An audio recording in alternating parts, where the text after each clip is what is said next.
நாம் எல்லாருமே நியூஸ்ல பார்க்குறோம் இல்லையா? ஒரு பக்கம் ஏவுகணை சோதனைகள், இன்னொரு பக்கம் போர் பதட்டங்களுன்னு சமீப காலமா உலகத்துல நடக்கிற விஷயங்கள் நம்ம எல்லாருக்குள்ளேயும் ஒரு விதமான பதட்டத்தை உருவாக்குது. சரி, இந்த உலகளாவிய ஆபத்தை நாம எப்படி துல்லியமா அளக்கிறது? அதாவது, மனிதகுலம் ஒரு பெரிய பேரழிவை நோக்கி எவ்வளவு பக்கத்துல போயிட்டு இருக்கு, இதை அளவிட ஒரு கருவி இருக்கு. அதை பத்தி தான் இந்த விளக்கத்துல நம்ம பார்க்க போறோம்.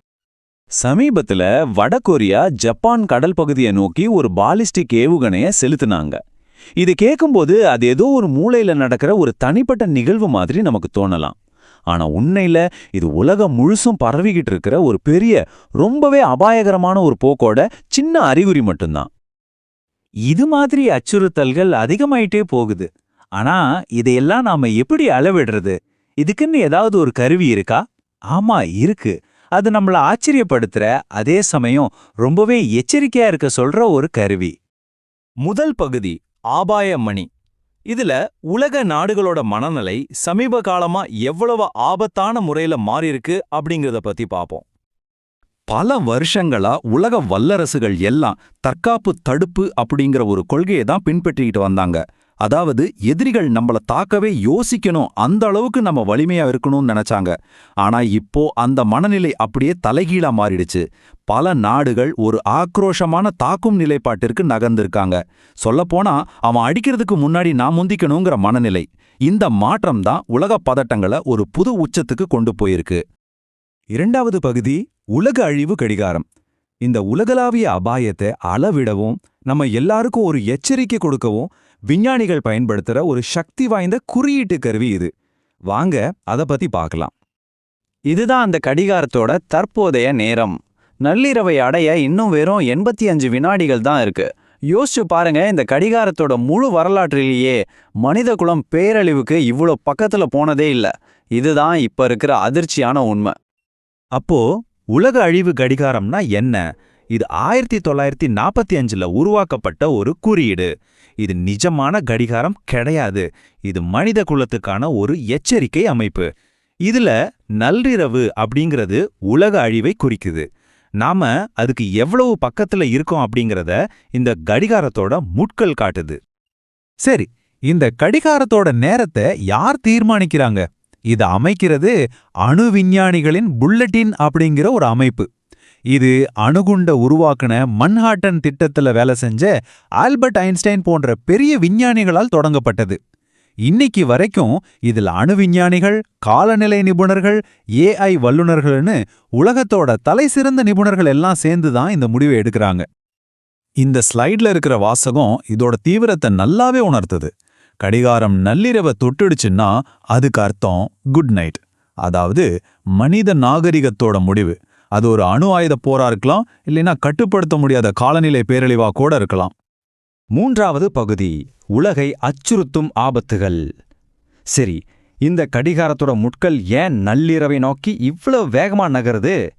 அதுக்கு காரணமான ஒன்னோட ஒன்னு பின்னி பிணைஞ்சிருக்கிற ஆபத்துகளை இப்ப நாம கொஞ்சம் விரிவா பார்க்கலாம். முதல் மற்றும் மிகப்பெரிய அச்சுறுத்தல் எப்பவுமே அணு ஆயுதங்கள் தான். இந்த அட்டவணையில நீங்க பார்க்குற மாதிரி அமெரிக்கா, ரஷ்யா, சீனா போன்ற வல்லரசுகள் எல்லாமே அவங்களோட அணு ஆயுத கிடங்குகளை நவீனப்படுத்திட்டு இன்னும் அதிகப்படுத்திட்டும் வராங்க.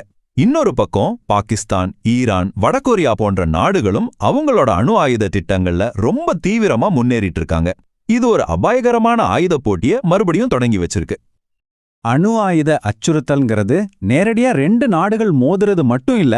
உக்ரைன்லையும் மத்திய கிழக்குலையும் நடக்கிற மாதிரி பினாமி போர்கள், அதாவது பெரிய நாடுகள் நேரடியா சங்க போடாம வேற சிலரை வச்சு போரிடுறது நிலைமையை இன்னும் மோசமாக்குது.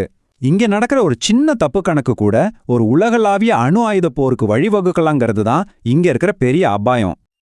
அடுத்த பெரிய ஆபத்து காலநிலை மாற்றம். இது ஏதோ எதிர்காலத்துல வரப்போற பிரச்சனை இல்ல, நாம இப்பவே அனுபவிச்சுட்டு இருக்கோம். கட்டுக்கடங்காத வெள்ளம், வறட்சி, தாங்க முடியாத வெயில், காற்று மாசுபாடு, சுத்தமான குடிநீர் தட்டுப்பாடுன்னு இது பல வடிவங்கள்ல நம்மள அச்சுறுத்திட்டு இருக்கு. இது மனித நாகரிகத்தோட அஸ்திவாரத்தையே அசைச்சு பார்க்கக்கூடிய ஒரு சக்தி. போர்க்களம் இப்போ பூமியில மட்டும் இல்ல, அது விண்வெளிக்கும் பரவி இருக்கு. நம்ப முடியுதா? மற்ற நாடுகளோட செயற்கைக்கோள்களை தாக்கி அழிக்கிற ஆயுதங்கள், விண்வெளியிலிருந்தே பூமியை தாக்குற திட்டங்கள்னு ஒரு புது கண்ணுக்கு தெரியாத போர் முனை அங்க உருவாகிட்டு இருக்கு. இன்றைய டிஜிட்டல் உலகத்துல 2 ரொம்ப சக்தி வாய்ந்த ஆயுதங்கள் இருக்கு. ஒன்னு ஆர்டிஃபிஷியல் இன்டெலிஜென்ஸ், அதாவது ஏஐ. இன்னொன்னு தவறான தகவல்கள். ஒரு பக்கம் ஏஐ வச்சு தன்னிச்சையா இயங்குற ஆயுத அமைப்புகளை உருவாக்குறாங்க. இன்னொரு பக்கம் சமூக ஊடகங்கள் மூலமா திட்டமிட்டு பரப்பப்படுற பொய்ச் செய்திகள் நாடுகளுக்கு நடுவுல அவநம்பிக்கையையும் பதட்டத்தையும் உருவாக்கி நிஜமான மோதல்களுக்கு வழிவகுக்குது. இந்த ரெண்டும் சேரும்போது அதோட விளைவுகள் நினைச்சு பார்க்க முடியாத அளவுக்கு பேரழிவா இருக்கும். 4வது பகுதி, இறுதி எச்சரிக்கை. இத்தனை ஆபத்துகளையும் அலசி ஆராய்ஞ்சதுக்கு அப்புறம் விஞ்ஞானிகள் நமக்கு கொடுக்கிற முடிவுரை என்ன, அவங்களோட இறுதி எச்சரிக்கை என்னன்னு பாப்போம். சுருக்கமா சொல்லணும்னா இதுதான் நிபுணர்களோட எச்சரிக்கை. அணு ஆயுதங்கள், காலநிலை மாற்றம், விண்வெளி போர், ஏஐன்னு நம்ம தனித்தனியா பார்த்த ஆபத்துகள் எல்லாம் இப்போ ஒன்னோட ஒன்னு சேர்ந்து நம்ம கட்டுப்பாட்டை மீறி போயிட்டு இருக்கு. இதோட விளைவா மனிதகுலம் இதுவரைக்கும் சந்திச்சிராத ஒரு தீவிரமான உலகளாவிய ஆபத்துல நம்ம வாழ்ந்துட்டு இருக்கோம். இந்த விளக்கத்தோட இறுதியில உங்ககிட்ட ஒரு கேள்வி. விஞ்ஞானிகளோட இந்த எச்சரிக்கை நம்மள பயமுறுத்துறதுக்காக மிகைப்படுத்தப்பட்ட ஒரு கணிப்பா, இல்ல இதுதான் நம்ம பார்த்துக்கிட்டும் கவனிக்காம நடிச்சிட்டும் புறக்கணிக்கிற ஒரு கசப்பான யதார்த்தமா? நாம உண்மையிலேயே ஒரு பேரழிவோட விளிம்புல தான் நிக்கிறோமா? இத பத்தி நீங்க என்ன நினைக்கிறீங்க?